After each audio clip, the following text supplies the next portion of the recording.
Estimados hermanos y hermanas, les saludo en el amor del Señor, agradeciendo desde ya la invitación que se me hiciera en este día a poder compartir la palabra con ustedes.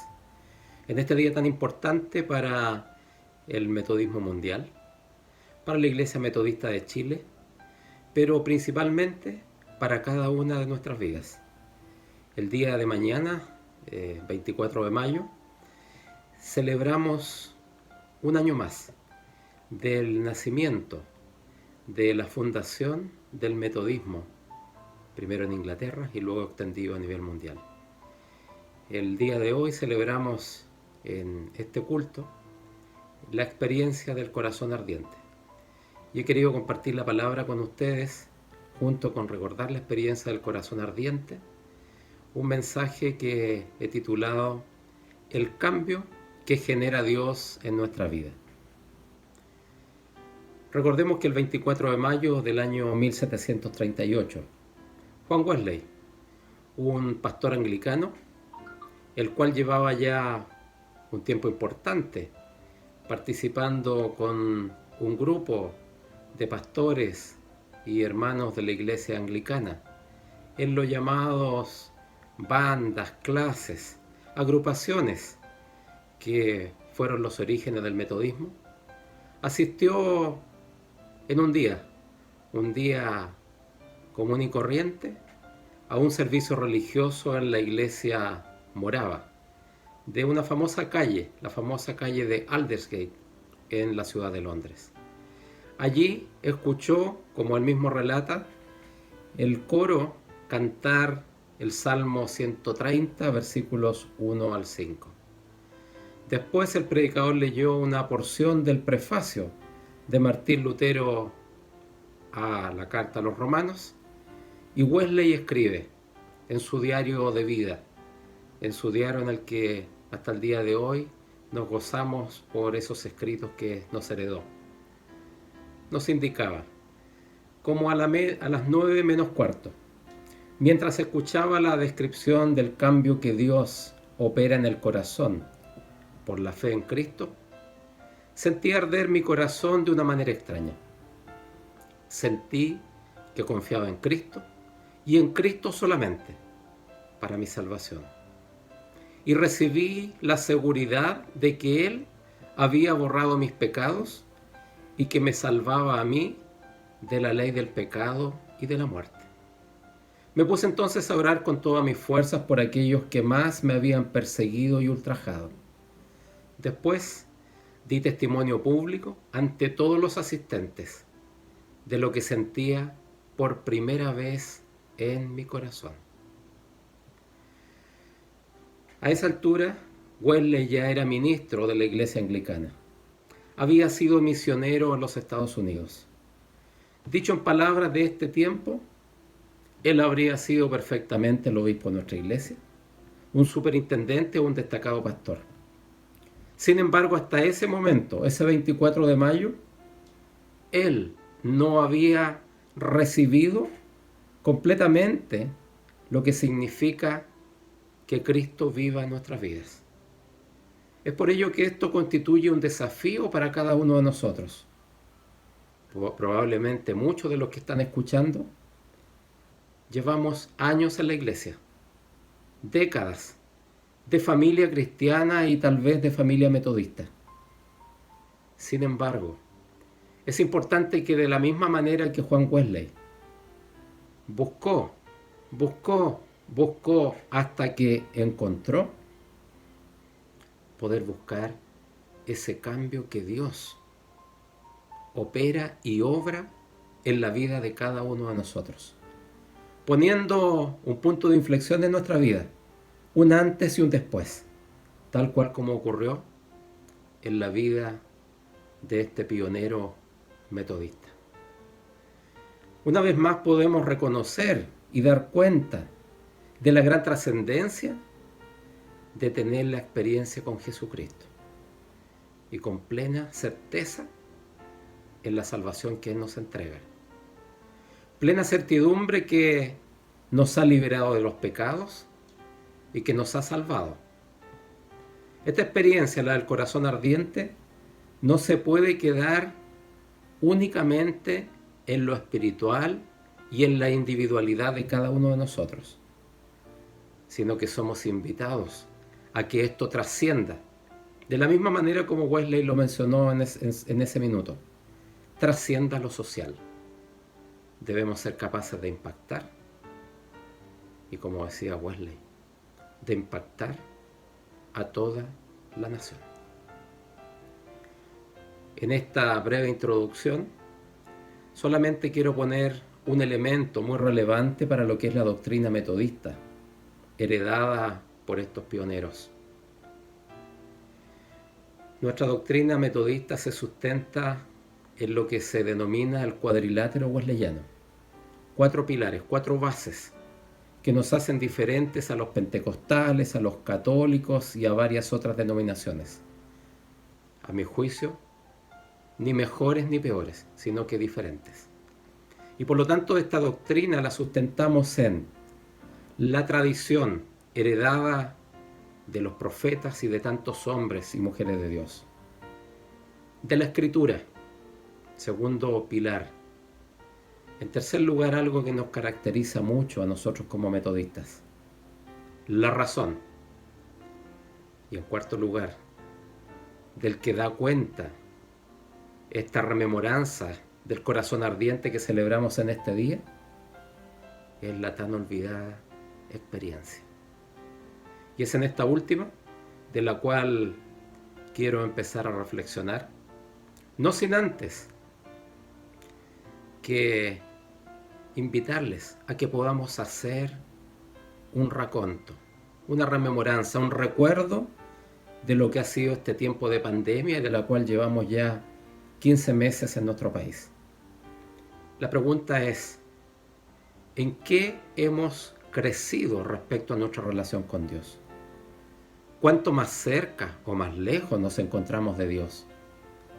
¿Cuánto hemos madurado espiritualmente hablando? ¿Será necesario que el Señor permita que más pandemias vengan para poder hablar y tocar nuestras vidas y nuestros corazones? Quiero invitarles a abrir sus Biblias en el libro de Hechos, capítulo 9, versículos 1 al 8. Perdón, 1 al 18. Repito, Hechos 9, versículos 1 al 18. Leo en el nombre del Señor. Conversión de Saulo. Saulo, respirando aún amenazas y muerte contra los discípulos del Señor, vino al sumo sacerdote y le pidió cartas a las sinagogas de Damasco a fin de que se hallase algunos hombres o mujeres de este camino, los trajese presos a Jerusalén. Mas yendo por el camino, aconteció que al llegar cerca de Damasco, repentinamente le rodeó un resplandor de luz del cielo. Y cayendo en tierra, oyó una voz que le decía: Saulo, Saulo, ¿por qué me persigues? Él dijo: ¿Quién eres, Señor? Y le dijo: Yo soy Jesús, a quien tú persigues. Dura cosa te es dar coces contra el aguijón. Él, temblando y temeroso, dijo: Señor, ¿qué quieres que yo haga? Y el Señor le dijo: Levántate y entra a la ciudad y se te dirá lo que debes hacer. Y los hombres que iban con Saulo se pararon atónitos, oyendo a la verdad la voz, mas sin ver a nadie. Entonces Saulo se levantó de tierra y abriendo los ojos no veía a nadie. Así que, llevándole por la mano, le metieron en Damasco, donde estuvo 3 días sin ver, y no comió ni bebió. Había entonces en Damasco un discípulo llamado Ananías, a quien el Señor dijo en visión: Ananías. Y él respondió: heme aquí, Señor. Y el Señor le dijo: levántate y ve a la calle que se llama Derecha, y busca en casa de Judas a uno llamado Saulo, de Tarso, porque he aquí él ora. y ha visto en visión a un varón llamado Ananías, que entra y le pone las manos encima para que recobre la vista. Entonces Ananías respondió: Señor, he oído de muchos acerca de este hombre, cuántos males ha hecho a tus santos en Jerusalén. Y aún aquí tiene autoridad de los principales sacerdotes para prender a todos los que invocan tu nombre. El Señor le dijo: Ve, porque instrumento escogido me es este, para llevar mi nombre en presencia de los gentiles y de reyes y de los hijos de Israel. Porque yo le mostraré cuánto le es necesario padecer por mi nombre. Fue entonces Ananías y entró en la casa, y poniendo sobre él las manos dijo: Hermano Saulo, el Señor Jesús, que se te apareció en el camino por donde venías, me ha enviado para que recibas la vista y seas lleno del Espíritu Santo. Y al momento le cayeron de los ojos como escamas, y recibió al instante la vista, y levantándose fue bautizado. Les invito a orar en el nombre del Señor. Señor y Dios nuestro, gracias por esta tu palabra. Gracias, Señor, porque nos enviaste a tu Hijo. Y gracias, Señor, por tu Santo Espíritu. Permite, Señor, que esta palabra viva, de la misma manera como ha impactado y ha hablado a cientos de miles de corazones a lo largo de la historia, pueda hablar a cada uno de nosotros en esta hora. En el nombre de Cristo Jesús. Amén. Bien, este es un texto bastante conocido, estimados hermanos y hermanas, y muy sucintamente quiero compartir algunos elementos que creo relevantes para este día de conmemoración del corazón ardiente. Recordemos que Pablo era hebreo de nacimiento, de la tribu de Benjamín, un ciudadano romano, discípulo de Gamaliel. Vivió y se educó en el más puro fariseísmo, la más estricta agrupación de judíos. Él era un hombre tremendamente religioso, muy celoso de las normas, muy celoso de la religiosidad que imponía el judaísmo de ese tiempo. Como un gran conocedor de la ley, consentía en la muerte de un hombre, más encima si era judío, si atentaba contra la ley judía. Un ejemplo de ello es que fue un protagonista dentro de la muerte del primer mártir, que entregó su vida en nombre de la iglesia. Me refiero a Esteban. Y aquí viene la primera pregunta: ¿por qué Pablo, Saulo de Tarso, siendo tan conocedor de la palabra, de la ley, era tan duro, dispuesto a matar a otras personas? Siendo cristianos, conociendo la palabra hoy día, nosotros, y digo nosotros, no ustedes, nosotros, ustedes y yo, somos a veces tan duros, tan fuertes, tan peleadores. Somos de la misma manera como actuó Pablo. A este sí y a este no. En ocasiones, a pesar de los años, a pesar de asistir a cultos, a pesar de leer la palabra, muchas veces no hay cambios o no hay cambios suficientes en nuestra vida. Llevamos tal vez años, décadas, y no tenemos cambios. Esos cambios. Y esos cambios de adentro, del corazón, los genera el Espíritu Santo. Él es quien genera esos cambios en nosotros. Yo los desafío y los invito a que nos comparemos cómo éramos hace 5 años atrás o 10 años atrás. No podemos ser los mismos. Si estamos en los caminos del Señor, Él nos dice que debemos avanzar, debemos crecer, debemos perfeccionarnos, debemos estar cada día más cerca de Dios y mostrar con nuestra vida sus señales. El texto que acabamos de escuchar relata cómo en un camino tan simple, tan rutinario, probablemente que había hecho tantas veces Pablo, como es el camino a Damasco, algo distinto ocurrió. Usted y yo somos llamados a avanzar, a crecer, a desarrollarnos en el conocimiento, pero también en nuestro carácter, en nuestra forma de ser. De la misma manera que Pablo perseguía a cristianos, en el camino a Damasco tuvo un cambio trascendental en su vida. Cuando nosotros no avanzamos, cuando no hay cambios, el Señor busca la forma de poner en cada uno de nosotros un camino a Damasco, que es justamente el camino del cambio, el camino del crecimiento, el camino de la búsqueda y el camino del encuentro con el Señor. Siempre hay un camino a Damasco para aquellos que, conociendo la palabra, no ha habido un cambio suficiente. La palabra de Dios, la cercanía a Dios, la búsqueda de Dios, debe producir cambios en usted y en mí. En el camino a Damasco, de la misma manera que Saulo, vamos arriba del caballo. ¿Qué significa ir arriba del caballo? Un caballo es un animal de guerra. Es un animal que demuestra poderío, más aún en ese tiempo, que demuestra orgullo. A diferencia de un pollino, como entró Jesús en su entrada triunfal en Jerusalén. Un animal manso, humilde. Pero hoy estamos hablando de un caballo. Somos muy celosos de la doctrina de la palabra. Pareciera que estamos en lo correcto.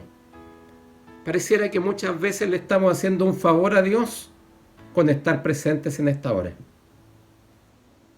Cuando tú y yo no entendemos el cambio que se produce cuando conocemos a Cristo, Dios nos lleva al camino a Damasco. Pareciera que en ocasiones estuviéramos haciéndolo bien, pero en esas mismas ocasiones estamos en el suelo y estamos ciegos. De la misma manera como quedó Pablo cuando esa luz lo bota del caballo.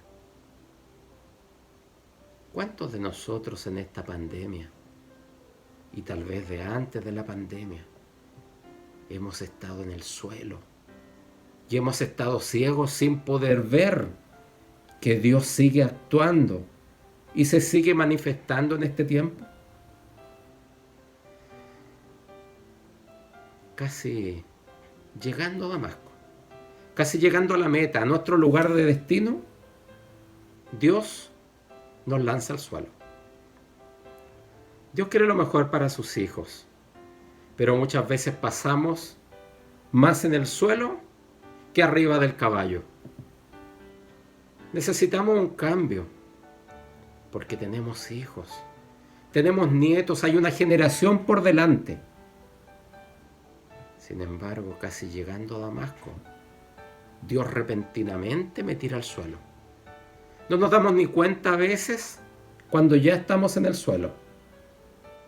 Y aún así, puede que no estemos dispuestos a cambiar nuestro carácter, a cambiar nuestra forma de relacionarnos con nuestro prójimo, a cambiar nuestra forma de relacionarnos con Dios. Dice la palabra: tus pensamientos no son mis pensamientos, ni tus caminos mis caminos. ¿Quién genera el cambio en nuestra vida? ¿Quién generó el cambio en Juan Wesley? ¿Quién generó el cambio en Juan Canut de Bon? ¿Quién generó el cambio en esos inicios del pentecostalismo en Chile del año 1909? Es Dios.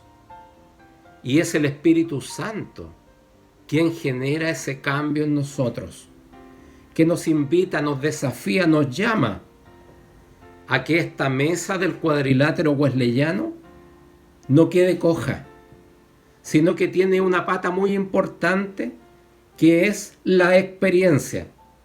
vivir la experiencia de la conversión genuina y el derramamiento del Espíritu Santo en nuestra vida. Y como en el caso de Wesley, en muchos otros casos, tiene una manifestación incluso física.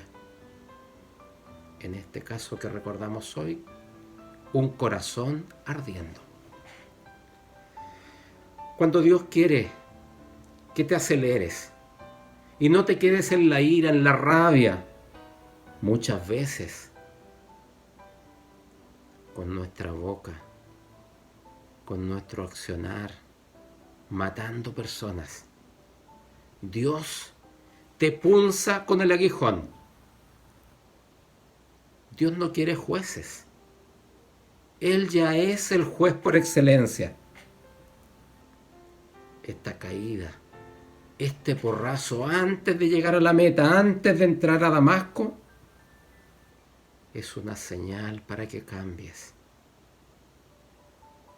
Dios, de seguro, probó muchas formas para cambiar la vida de Pablo.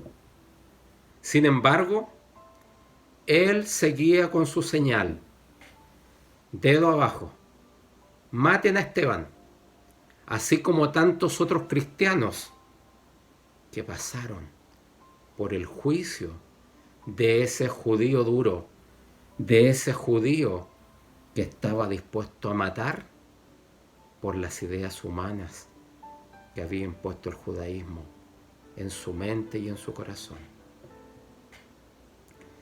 Sin embargo, aquí, estimados hermanos, viene un cambio en tan corto tiempo. Ahora es Pablo, llamado Saulo hasta ese entonces, quien debe escuchar la voz de Dios. Estuvo 3 días ciego y preso. ¿Cómo Dios nos cambia cuando tengo la convicción de lo que estoy haciendo es lo correcto? Y Dios nos está diciendo, es a mí a quien no obedeces, es a mí a quien persigues. Tuvieron que pasar después que Saulo cae del caballo y llega a Damasco ciego. 3 días de ceguera para iluminar la mente y el espíritu de ese que llegó a ser uno de los hombres de Dios más importantes de la historia. Sin embargo, ese perseguidor había sido humillado. Después de caer en el suelo, queda ciego. Y se encuentra orando, escondido en Damasco, esperando que Dios actúe. Y es aquí, estimados hermanos y hermanas, donde quiero poner un desafío para todos nosotros. Hubo 2 visiones. Una para Saulo, que ya la hemos hablado largamente. Pero también hubo otra visión para un hombre de Dios, Ananías. Nos dice el texto que era un hombre piadoso, de buen testimonio y lleno del Espíritu Santo. Entonces aquí viene la pregunta: ¿a quién Dios llama para ponerle las manos a uno que tiene odio y que quiere destruir la iglesia? La misión de Ananías es ir y ponerle las manos a Pablo, exponiendo incluso su vida, porque se sabía que Saulo andaba buscando a cristianos para matarlos. Sin embargo, para liberar a un hombre lleno de odio, de venganza, con el deseo de destruir la iglesia, no es solo suficiente ser cristiano, sino que es necesario tener las características de Ananías. Necesitamos en nuestra iglesia hombres piadosos, de buen testimonio y llenos del Espíritu Santo. El cambio no se logra solo yo con Dios. Dios interpone a un hombre. No puso cualquier hombre, puso a Ananías. Repito, un hombre piadoso, de buen testimonio y llenos del Espíritu Santo. Dios usa al hombre para bendecir al hombre. Saulo creía que con la mezcla de religión y odio le estaba haciendo un favor a Dios. Sin embargo, es distinto cuando Dios nos llama y nos usa. Ananías es un ejemplo de ello. 3 días fueron suficientes para cambiar a Pablo. En 3 días puede cambiar un hombre. En 3 días nuestra vida puede cambiar de ser un hombre malo a un hombre útil. De ser un hombre o una mujer alejado de Dios a un hombre entregado en la plena convicción de Dios. Finalmente termina el texto. Dice que después que Ananías estuvo con Saulo, se le cayeron las escamas. El propósito de las escamas es protección, protección sobre la vista, tal cual como las escamas de los peces. La religión, la religiosidad, la tradición mal llevada son verdaderas escamas. Para poder botar esas escamas y poder tener la experiencia de conversión, se necesitan hoy en nuestra iglesia, en tu tercera iglesia, en mi iglesia de San Esteban, en las iglesias de este tiempo, hombres y mujeres piadosas, de buen testimonio y llenos del Espíritu Santo. Estimados hermanos y hermanas, que Dios les bendiga.